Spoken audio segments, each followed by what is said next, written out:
I got this Vivitar lens for free. It's a camera lens, and I thought I can make a telescope with it, or it's kind of like finder scope. And this 1¼ 25mm eyepiece doesn't go exactly on it, but anyway, with a little bit sellotape, sticky tape, I could fix it into it. And I must say that it's actually it's a telescope. You can use it like a telescope. The only thing is that you have to turn this ring to come to focus. So quite interesting. I may be able to even attach a star diagonal, use it like a expensive viewfinder. Anyway, this is Japanese style at the moment, so it's quite nice. I'm holding the telescope by one hand, the other hand I'm holding the camera. The rear view is much sharper than that, no chromatic aberration, but here you can see a little chromatic aberration. Probably that's because of the lens of the mobile camera is adding that. And yeah, you can see the chemtrail from the airplanes, you can see the oak leaves.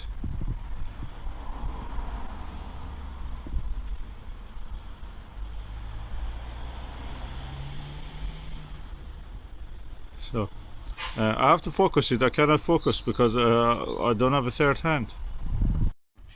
When I use this telescope with the normal eye, without camera or anything, it's like a achromatic telescope. It's a multiple lens system, so it's definitely doing something to eliminate the false color. And that's it. That works as a it's a Soligo, by the way, it's not Vivitar. 200mm and divided by 25 of 200 divided by 25 is giving a magnification of 8, so that's practically a telescope of 62 by 8. 62 times 8. 62 is the aperture, as you can see here, and 8mm. To my eye, when I was holding it with both hands and adjusting on the targets close or far, it was color free, no aberration. So practically it's the upper chromat. I got an upper chromat telescope for nothing. That's amazing. I must say the scenes and the views through this is so delightful, so clean. Usually when you use any binocular you see purple fringing. I don't see any purple fringing. That video I showed you just introduced if there is any aberration, is introduced by the camera, the mobile phone camera lens. When you view it by normal eye, no chromatic aberration, no spherical aberration. Center to the edge is all clear. It's such a delightful view, bright image. And because this is a lens for camera, it has a diaphragm inside it. This diaphragm can work as a baffle to stop the stray lights. At the same time, it can work to change the f number, which is actually the purpose of it. So you can have a very long tube with this if you use the lower f number, like a longer f number telescope. Planetary, practically, we should say. And I have now find this little diagonal, prism diagonal for camera. I may be able to use it for this also. Hallelujah! I was able actually to find the right adapter. Don't ask me what adapter I used. This is one of the rings which came with my Questar field Maxotov telescope, and I found another adapter from I don't know where, something else.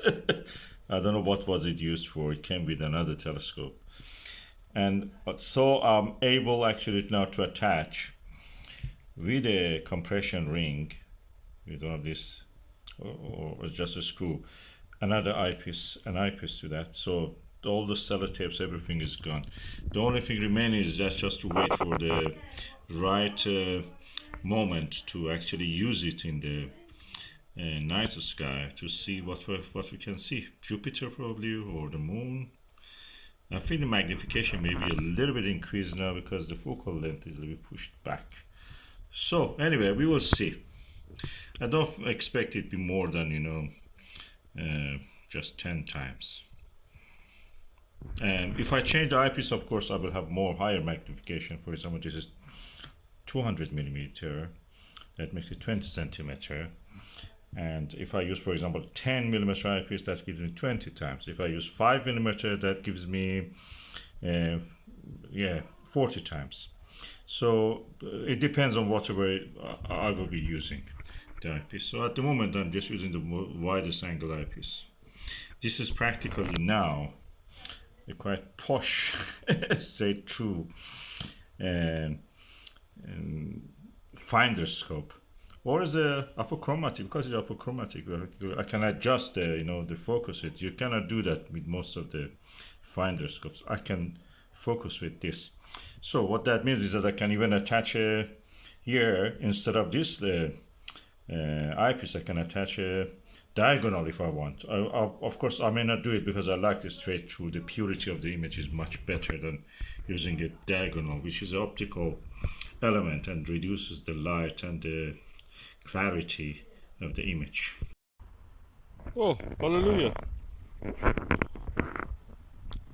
I can see the moons of Jupiter with the 10 millimeter eyepiece and this Soligor lens, which is 20 millimeter, and focal length I think 20 millimeter, 20 centimeters, sorry, 200 millimeter, 62 millimeter eyepiece, 62 millimeter lens, and that's the planet Jupiter. Oh, that's so exciting! It comes to clear focus, nice. And there's a finder scope that you can use actually. I have to find the adapter for it, a ring or something to attach it. Oh, hallelujah.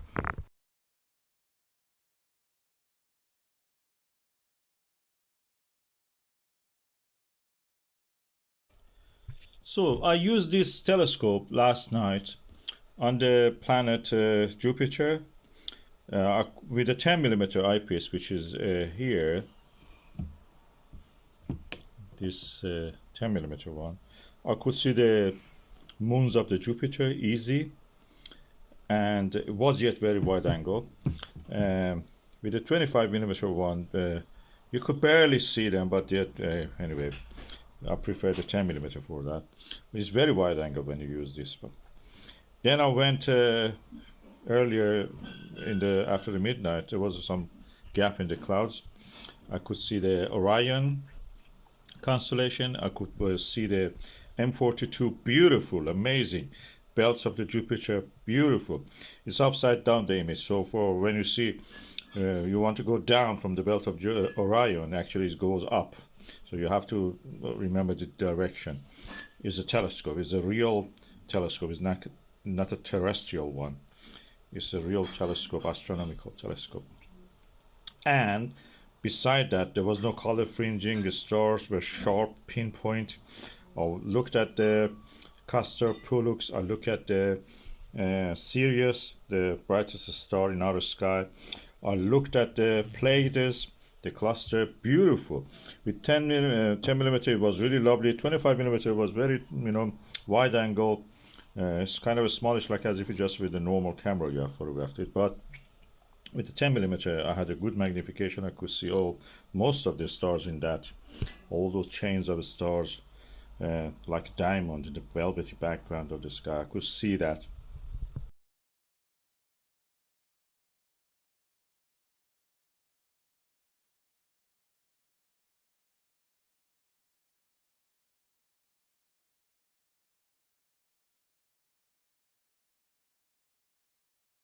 Okay, to be able to use this eyepiece with this, first I used the sellotape as you saw it. Then I found this adapter in my a camera attachment for the Quest, but I know that this is a very common thing. You can find it in any camera attachment. Easily goes on this thread, this side of this, and then this side of it goes into one of these eyepiece holder things. I got it from another camera attachment, probably for eyepiece or something else.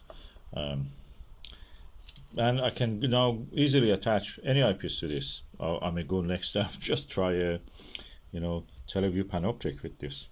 Who knows, it gives me the biggest, widest field of view. This is practically, in my experience now, is like a Takahashi 60mm refractor. And the lens is very good. I don't see any chromatic aberration. It's several elements inside it. It has a good baffles inside it. It's really old made Soligor. Is 1:35 f focal length 200mm, and the diameter of the main is 62mm. So practically it's really good in that sense. It's a good size refractor. It has even a retractable dew shield, really nice, and this stays where it should be. So easy to use. I can also adjust the diaphragm. There's a diaphragm here. You can adjust the diaphragm, make it smaller or bigger, and that keeps the stray light away. And beside that, you can zoom, focus on the actual scenery. Really good. I'm really happy with this. I'm just thinking about finding a way to permanently be able to attach it with a Vixen dovetail or anything, with a piece of wood attached to somewhere here, holding it, or with a Jubilee probably clip. Being able to attach it to a Vixen dovetail and then put it on a Sky T or any other telescope mount.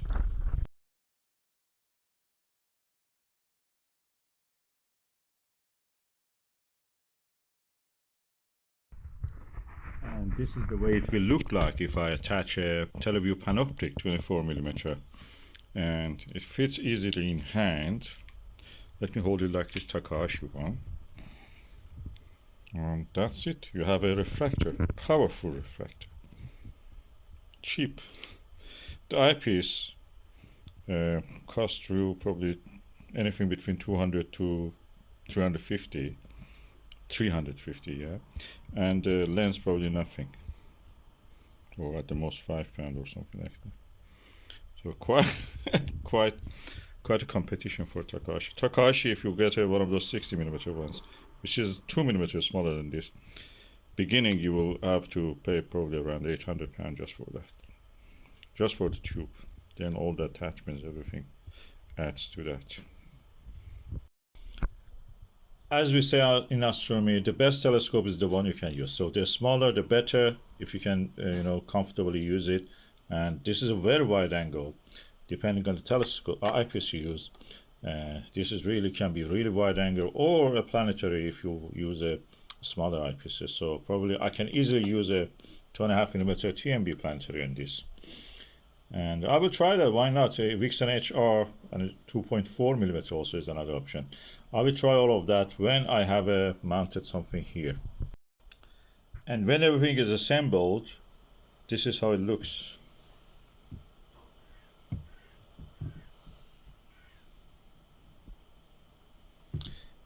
I think this is better than a finder scope because the image actually you can focus on it. With the finder scopes, most of them, or probably all of them nearly, you can never focus. You can focus with this, and then it has multi-elements. It's not just singlet or anything like this. Multi-element lenses in here. There's very good baffles inside it. There's a diaphragm inside it. You can change if you want to see details on the planet, and you use a planetary low focal length eyepiece. You can actually dim the light and see details, for example, on the Jupiter's cloud beds. So perfect for this purpose. I'm really excited about this, to use this. I have a bigger one than this, and I'm going to also try with that one and see how it can be. I may find a different adapter for it, or just use what I have here on that one, and then close this one with a cap or something when I'm not using it. And the size wise is just slightly bigger than 20 centimeter, so quite compact. You can lift it, put it in your bag, and just take it yourself anywhere. And if you find a way to attach it to a dovetail bar, that makes it perfect telescope for using in any situation. Beside the binocular, binoculars can be nice, but this is also monocular. It's very good, and it has less element than a binocular. These binoculars have also prisms, and they can also introduce some false color eventually.